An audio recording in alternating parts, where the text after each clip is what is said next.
Pokemon Scarlet and Violet have blown me away. I've spent hours and hours talking about these games. The main thing that has shocked me about them is the character writing. The main three rivals have all been talked about to an exhausting degree, and for good reason, but today I want to talk about Kieran. The hidden treasure of Area Zero almost entirely centers around Kieran's character, and this choice really does pay off with one of, if not the most, three-dimensional characters Game Freak has ever made. Spoilers from now on. We, the player, first meet Kieran on our school trip to the land of Kitakami. When we first run into him, the issues he faces are quickly made apparent. He struggles to speak up and timidly hides behind his sister, Carmine, who in contrast is rather headstrong.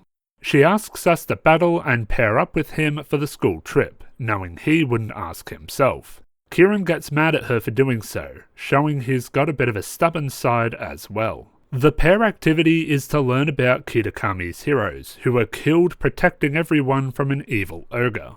During the trip, Kieran opens up to us. He tells the player he admires the ogre from the folktale because of its strength, even after being shunned by the town. He hopes to become someone people can rely on, and hopefully even befriend his idol. That evening, we go with his sister and him to the Festival of Masks. While separated from Carmine and Kieran, we run into the ogre herself. Once Carmine arrives, the ogre flees and drops her mask. Carmine surmises that it was the ogre from the story, and forces us to lie to Kieran, knowing he would feel left out if he knew the truth. The next day she asks us to come with her to ask her grandfather some questions about the ogre. Kieran wakes up as we arrive, hoping to complete our activity, but Carmine tells him to get out of here angrily. Kieran responds shocked and runs off in anger. While we talk to their grandfather about the truth of the ogre, Ogerpon, the actual victim of the legend, we see that Kieran was listening angrily. The next time we run into Kieran, we must lie again, following his grandfather's wishes before doing the final pair activity. Kieran is hurt and wonders why we're excluding him. What did he do wrong? At the final signboard, he asks us for another battle. We accept and ultimately defeat him. But for the first time, he's seriously upset at his loss. He then goes home on his own, sulking. The next morning, we go on a brief excursion with Carmine. Upon returning, we find that Kieran has run off with Ogerpon's mask. When we find him, he angrily accuses his sister and the player of treating him like an outcast, and then demands that we battle him for the mask. If we ask him if he's sure, he states that he needs this battle. Kieran knows what he's doing is wrong, but also feels he can't just hand the mask over. After defeating him, he asks, why? Why can't I be as good as you? His sister tries to apologize to him, but Kieran doesn't respond and runs off. He's acting stubbornly again, but this time in a way his sister doesn't even understand. Kieran hoped to defeat us to earn the right to meet Ogerpon, to prove that he doesn't deserve to be excluded, but it didn't pan out the way he hoped.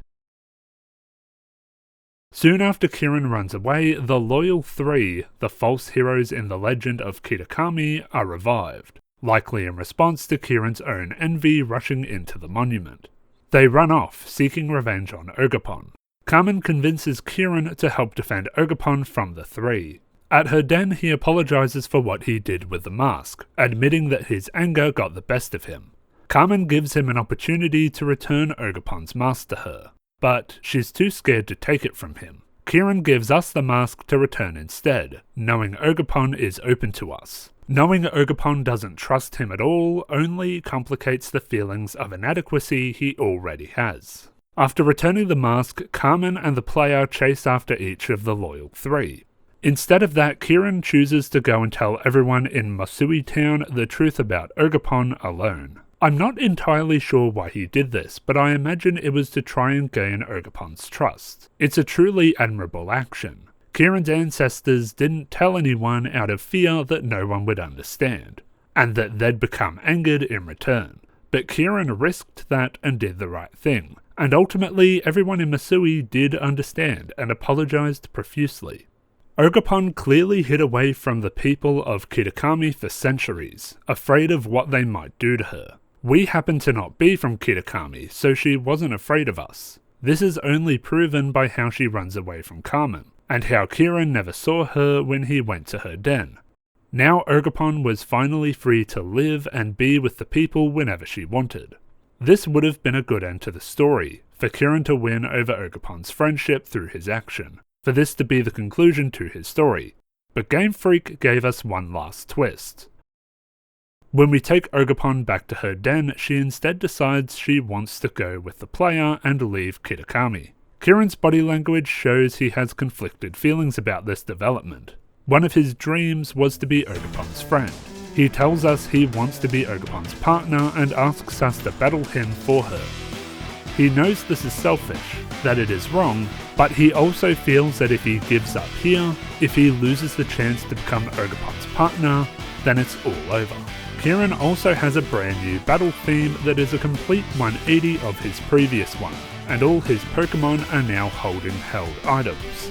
He's holding nothing back. But he still loses. He falls to his knees and punches the ground. After getting up, he apologizes for his selfish actions and watches as the player battles Ogerpon.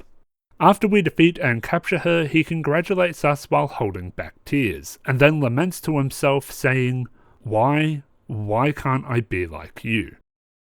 He then runs off on his own crying, after which his sister gets angry at him for being a sore loser. Using Ogerpon as a prize is undoubtedly selfish, but I can understand the way he feels. The player, to him, represents someone who deserves friends, someone who deserves to befriend the ogre, someone people can rely on. Meeting us has proven to him that he is nothing. His insecurities are leading him to act out in ways his own family are confused by. Obviously, he is going about this wrong. He has nothing to prove. He isn't inadequate for Ogerpon or anything, but he doesn't understand that.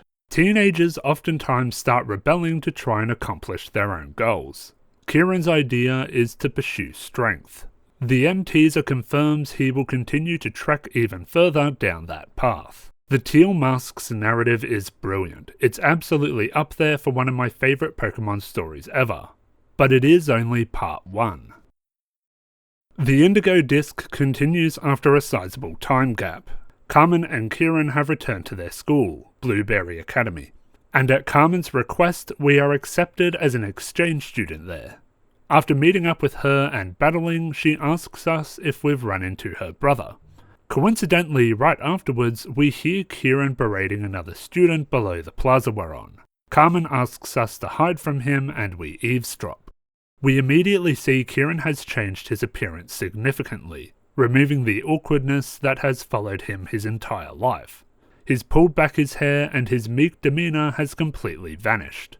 Carmen reveals Kieran has become champion of the BB League, completely changing himself after returning to Blueberry. He hardly speaks to her anymore, so Carmen asks us to watch out for him in her stead. Drayton, previous champion of the league, is introduced around this time as well. He asks us to challenge the BB League and try to become the next champion. Everyone finds this kind of fishy, wondering why he'd taken interest in us so suddenly. Kieran approves of our challenge as he hopes to show us how much he's grown. In time, it's revealed that Drayton doesn't like what Kieran has done to the League Club's culture. NPC commentary in the game hinted to the underlying issue as well. Kieran's downward spiral has led him to basically becoming a bully. To compensate for his lack of self-esteem, he's begun to push himself and everyone around him to an excessive degree. If they couldn't keep up with the workload, he would kick them out. Drayton hopes to snap Kieran out of this toxic mindset and fix the League Club by having us defeat him. After finally earning the right to challenge Kieran, he reveals all his training has been to defeat us. He's changed himself so that nobody can walk all over him again. The championship battle has Kieran use metagame level Pokemon, while a brand new theme plays once again. It can be incredibly difficult, but the player prevails. The loss shatters Kieran. He really believed he could win this time. All the spectators walk away disappointed while Kieran falls down to his knees. Drayton walks up to him, hoping he will recognise that he needs to ease up, but all Kieran can say in response is,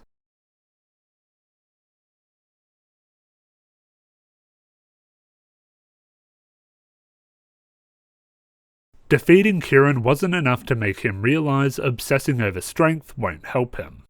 Now after this, the story transitions to finding Terapagos, a legendary Pokemon. One of Blueberry's teachers, Miss Briar, asks the siblings and the player to accompany her to Area Zero to help her study it and hopefully find the legendary Pokemon. Kieran perks up at hearing the last part, seeing a legendary as a final chance for him to beat us. While we explore Area Zero and its underdepths, we have a few brief moments where we see Kieran let down his guard. Losing has helped him start to break out of his funk a little bit, but he's not ready to drop it completely. This stage of the story climaxes when we enter the final chamber. Kieran and Briar find Terapagos in a dormant state, and Kieran exclaims that with it, he can finally beat us.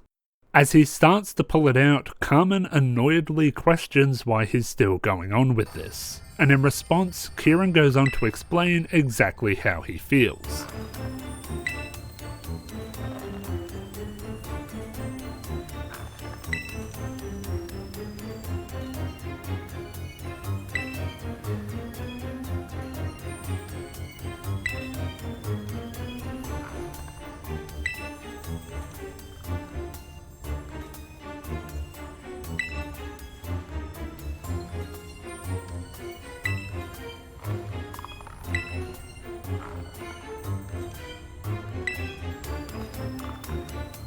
At last, he manages to pull Terapagos out, but as he wakes up, he just so happens to face the player, and he walks towards us. Kieran panics and immediately throws his Master Ball at him.